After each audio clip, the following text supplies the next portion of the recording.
On va plonger aujourd'hui dans une des plus grandes aventures de l'histoire antique. C'est l'histoire d'une ambition démesurée, d'une trahison familiale et d'une armée de mercenaires qui marche vers un destin qu'elle ignore complètement. C'est ça, l'anabase. Essayez d'imaginer la scène. On est en 401 avant Jésus-Christ. Des milliers de soldats grecs d'élite, les meilleurs du monde, s'enfoncent de plus en plus loin en territoire ennemi. Le moral est bon, la paix est bonne, mais leur véritable destination, c'est un secret. C'est la grande question, n'est-ce pas? Pourquoi prendre un tel risque? La réponse, elle n'a rien à voir avec une guerre classique entre nations. Non, tout ça, c'est à cause d'une querelle. Une querelle de famille entre deux frères au sommet du pouvoir. Alors, pour bien comprendre, il faut remonter un peu dans le temps. On est en 405 avant Jésus-Christ et le grand roi perse, Darius II, vient de mourir. Il laisse derrière lui 2 fils et un empire au bord de la crise de succession. D'un côté, on a l'aîné, Artaxerxès II.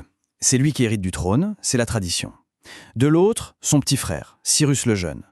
Et Cyrus, lui, est persuadé d'être l'héritier légitime. Il est plus charismatique, meilleur stratège, et c'était le chouchou de leur mère.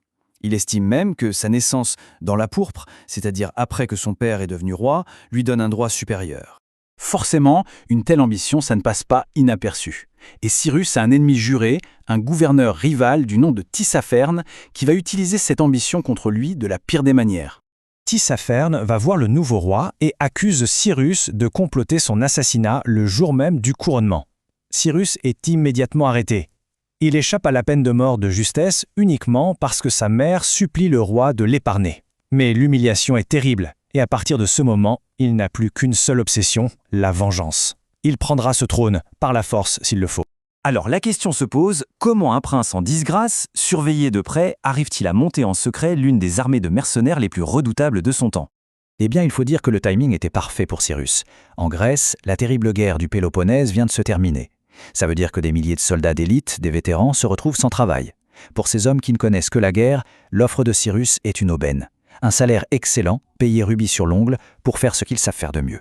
Et au final, il arrive à rassembler, attention, près de 11 000 fantassins lourds grecs, les fameux hoplites. Pour l'époque, c'est une force absolument colossale, surtout pour une opération censée rester secrète. Il faut bien se représenter ce que ça veut dire. L'hoplite grec, c'est le char d'assaut de l'Antiquité. Une infanterie disciplinée, lourdement armée et réputée invincible. En ajoutant ses mercenaires à sa propre armée de 100 000 soldats locaux, Cyrus dispose maintenant d'une force capable de faire trembler l'Empire perse. Bon, avoir une armée, c'est une chose, mais la déplacer sur des milliers de kilomètres au nez et à la barbe du roi sans que personne ne se doute de rien, ça, c'est une autre paire de manches. Il lui faut une couverture en béton. Alors il a menti, tout simplement. Il a fait croire à ses mercenaires grecs qu'il les engageait pour des missions de routine, des petites campagnes régionales.